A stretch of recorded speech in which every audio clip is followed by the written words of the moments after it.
नमस्कार। दिल्ली में लाल किले के पास एक जबरदस्त धमाका हुआ है जिसने सबको हिलाकर रख दिया है। अब सवाल ये है कि ये बस एक हादसा था या कोई सोची समझी साजिश।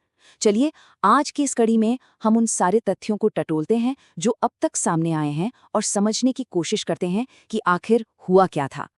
तारीख थी 10 नवंबर, शाम के करीब 6:52। जगह देश की राजधानी दिल्ली। सोचिए, एक बिल्कुल आम सी शाम थी। लोग अपने अपने काम से घर लौट रहे थे। सड़कों पर रोज की तरह ही भीड़ थी। मतलब सब कुछ नॉर्मल चल रहा था। और फिर अचानक एक जोरदार धमाके की आवाज ने उस पूरी शाम की तस्वीर ही बदल दी। उसे दहशत में बदल दिया।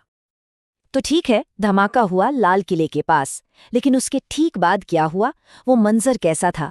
चलिए सबसे पहले उसी पर नजर डालते हैं। देखिए, ये धमाका हुआ लाल किला मेट्रो स्टेशन के गेट नंबर 1 के ठीक पास, और इसका सोर्स थी एक धीरे धीरे चल रही गाड़ी। अब धमाका इतना पावरफुल था कि देखते ही देखते आसपास खड़ी कारों और ऑटो रिक्शा में आग लग गई। इतना ही नहीं, जो आसपास की बिल्डिंग्स थीं उनको भी काफी नुकसान पहुंचा। दिल्ली पुलिस ने जो शुरुआती आंकड़े दिए हैं वो बहुत ही भयावह हैं। इस धमाके में 12 से ज्यादा लोगों की जान चली गई। और ये सिर्फ एक नंबर नहीं है, ये वो जिंदगियां हैं जो हमेशा के लिए खत्म हो गईं।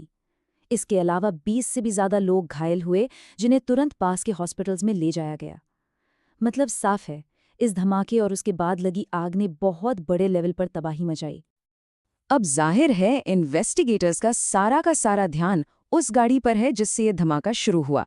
कह सकते हैं कि यही वो पहला और सबसे जरूरी सुराग है जो उनके हाथ लगा है। तो जांच में ये बात सामने आई कि ये गाड़ी एक Hyundai i20 थी और इसका रजिस्ट्रेशन प्लेट हरियाणा का था। इसी गाड़ी को धमाके का मेन सोर्स माना जा रहा है। लेकिन यहीं से ना कहानी थोड़ी पेचीदा हो जाती है। हुआ ये कि ये कार रजिस्टर्ड तो सलमान नाम के एक शख्स के नाम पर थी, पर इसे बेच दिया गया था और ऑफिशियल ओनरशिप कभी ट्रांसफर ही नहीं हुई। मतलब कागजों पर नाम बदला ही नहीं गया। जब पुलिस ने इस धागे को और खींचा तो वो जम्मू कश्मीर के पुलवामा में तारिक नाम के एक व्यक्ति तक पहुंची, जिसके बारे में कहा जा रहा है कि वो इसका कोई बात का मालिक था। आप देखिए, ये मामला इतना सीरियस है कि इसकी जांच के लिए कई बड़ी बड़ी एजेंसियां एक साथ काम कर रही हैं।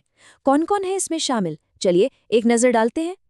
दिल्ली पुलिस तो है ही, उसके साथ साथ नेशनल सिक्योरिटी गार्ड यानी एनएसजी, नेशनल इन्वेस्टिगेशन एजेंसी यानी एनआईए और कई सारी फोरेंसिक टीमें सब मिलकर इस केस की तह तक जाने की कोशिश में लगी हैं।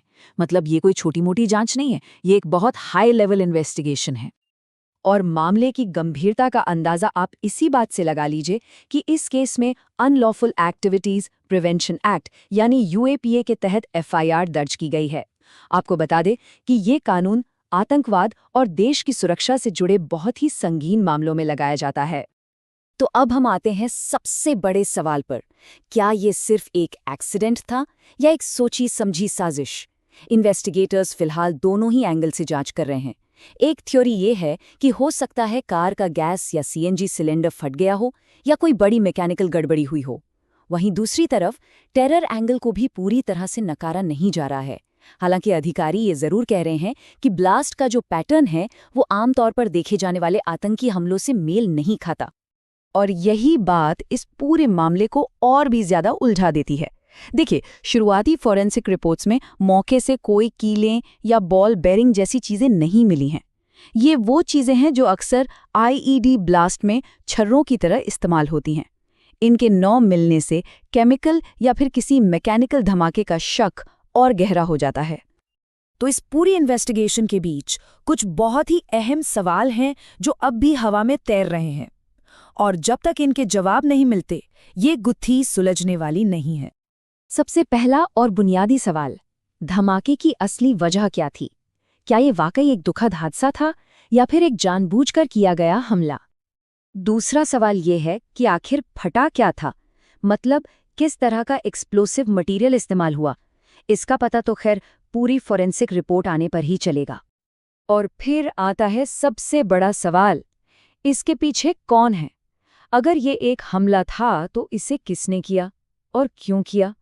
फिलहाल इन सवालों के जवाब किसी के पास नहीं है। अच्छा, इस धमाके का असर सिर्फ दिल्ली तक ही सीमित नहीं है। इसके बाद पूरे देश में सिक्योरिटी को लेकर हलचल है। देखते हैं कि नेशनल लेवल पर क्या एक्शन लिया जा रहा है। पूरे देश में, खास तौर पर बड़े शहरों में हाई अलर्ट जारी कर दिया गया है। एयरपोर्ट्स हों, रेलवे स्टेशंस हों या बस अड्डे, हर जगह सिक्योरिटी एकदम टाइट कर दी गई है ताकि इस तरह की कोई भी घटना दोबारा न हो पाए। इसी बीच रक्षा मंत्री राजनाथ सिंह का एक बहुत ही सख्त बयान भी सामने आया है। उन्होंने साफ साफ कहा है कि दिल्ली धमाके के लिए जो भी जिम्मेदार हैं, उन्हें बख्शा नहीं जाएगा। तो जैसे जैसे जांच आगे बढ़ रही है, पूरा देश एक तरह से अपनी सांसें थामे देख रहा है। और सवाल अब भी वही का वही है, सबसे बड़ा सवाल, क्या ये एक दर्दनाक हादसा था या ये किसी बड़ी और कहीं ज्यादा खतरनाक साजिश का सिर्फ एक इशारा है? इसका जवाब हमें आने वाले वक्त में ही मिलेगा।